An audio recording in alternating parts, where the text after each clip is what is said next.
Assalamualaikum. Kembali lagi dalam pembelajaran BMR Budaya Melayu Riau.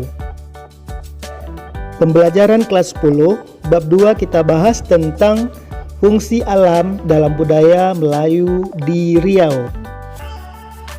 Sebelumnya kita telah membahas deskripsi Melayu yang menjelaskan apa itu Melayu, asal kata Melayu, dan siapa itu Melayu. Dan kali ini kita membahas sistem kemasyarakatan dalam ruang hidup Melayu Riau. Jika pada awalnya suatu kampung didiami oleh mereka yang sesuku, maka pada perkembangan selanjutnya banyak penduduk baru yang bukan sesuku atau penduduk pendatang yang ikut berdiam di kampung tersebut. Datangnya penduduk baru mungkin disebabkan oleh perkawinan maupun adanya mata pencaharian di tempat tersebut. Oleh karenanya, masyarakat kampung tersebut tidak lagi terikat oleh kesatuan suku ataupun bersifat kesukuan, tetapi lebih terikat karena kesatuan tempat tinggal dan kampung halaman. A. Pimpinan dalam kesatuan hidup setempat. Pada mulanya, struktur kesatuan hidup setempat berdasarkan kesukuan. Maka pemimpin adalah kepala suku atau kepala induk. Namun, terdapat bermacam-macam sebutan untuk pimpinan dalam kesatuan hidup setempat. Gelar kepala suku atau kepala induk tersebut adalah datuk dan penghulu, atau juga disebut batin, tua-tua, jenang, dan monti. Seorang datuk menjadi kepala suku sekaligus menjadi pimpinan teritorial yang agak luas, mencakup dan membawahi beberapa kepala suku dan induk-induk. Namun, pada perkembangan selanjutnya terjadi perubahan batas-batas teritorial. Jika pada awalnya teritorial mengikuti suku tersebut menetap, maka lingkungan tempat tinggalnya itu menjadi daerah kekuasaannya. Namun, keadaan tersebut berbalik di mana sukulah yang mengikuti teritorial. Teritorial tersebut pada akhirnya disebut kampung, rantau, atau banjar. Mereka yang tinggal di dalamnya menjadi penduduk kampung yang dengan sendirinya mencakup beberapa kesukuan. Oleh sebab itu, untuk kampung, rantau, atau banjar diangkat seorang kepala kampung yang disebut penghulu.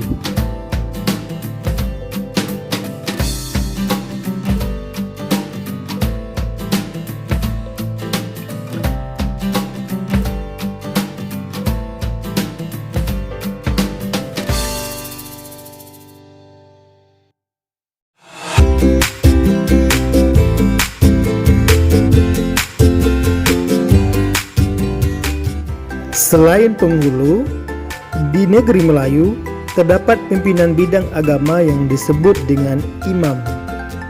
Imam bertugas mengurus segala persoalan yang menyangkut keagamaan seperti menjadi imam masjid, pengajian, dan pelajaran agama.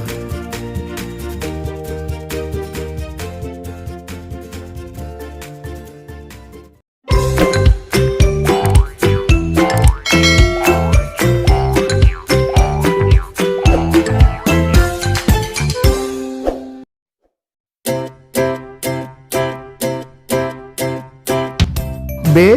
Hubungan sosial dalam kesatuan hidup setempat. Kerukunan merupakan ciri khas dari masyarakat kampung tersebut, sehingga penduduk kampung saling mengenal satu sama lain dan memiliki rasa keterikatan antara satu sama lainnya yang masih kuat. Menghindarkan hal-hal yang dapat menimbulkan aib dan malu merupakan faktor pendorong untuk terus berbuat dan bersikap baik terhadap sesamanya. Segala tindakan harus dijaga supaya tidak menimbulkan sumbang mata, sumbang telinga, dan sumbang adab. Secara keseluruhan haruslah dihindari hal-hal yang membuat kita sebagai seorang yang tidak tahu adat.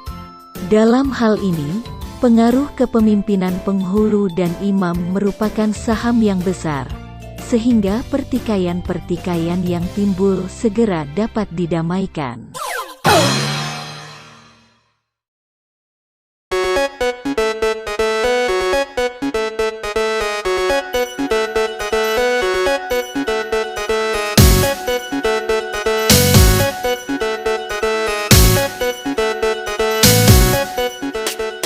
Masyarakat Melayu Riau pada dasarnya terdiri dari dua stratifikasi sosial atau golongan, yaitu golongan masyarakat asli dan golongan penguasa atau bangsawan kesultanan.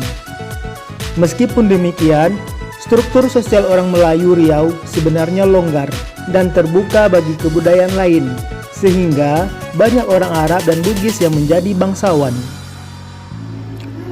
Gelar bangsawan bagi orang Arab adalah Wan, dan Raja adalah gelar kebangsawanan orang Bugis. Mereka juga mendapat kedudukan yang sangat tinggi seperti Sultan Siak dan Sultan-Sultan Kerajaan Riau atau Lingga. Sedangkan orang Melayu mempunyai gelar bangsawan yaitu Tengku. Jika pada mulanya yang ada hanya kepala suku sebagai puncak dan anggota sukunya sebagai dasarnya, maka dengan adanya sultan beserta keturunannya, terjadilah tingkatan sosial baru. Tingkatan sosial baru tersebut adalah sebagai berikut. Yang pertama, ada raja, ratu, dan permaisuri yang merupakan tingkat teratas. Untuk keturunan raja yang disebut pangeran dan putri, berada pada lapisan kedua. Pada tingkat ketiga, ada orang baik-baik yang terdiri dari datuk 4 suku dan kepala suku lainnya, beserta keturunannya. Sedangkan orang kebanyakan atau rakyat umum, merupakan tingkatan terbawah.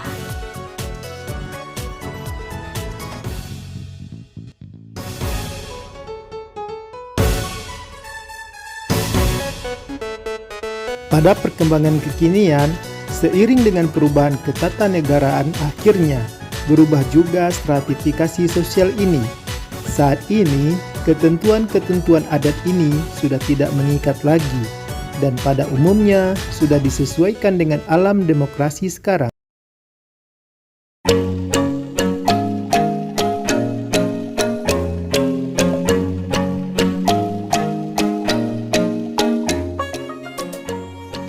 Dengan demikian, perkembangan budaya dalam pemahaman nasional atau negara Indonesia hari ini tidak mengenal kasta, strata, jenis tertentu dalam masyarakat. Hal ini menunjukkan sisi egalitarian bangsa Indonesia dalam menyikapi ragam budaya, serta garis sejarah yang panjang di masing-masing daerahnya. Oke, baiklah. Untuk materi selanjutnya, silakan dicek next video. Jangan lupa like, comment, share, and subscribe. Assalamualaikum warahmatullahi wabarakatuh.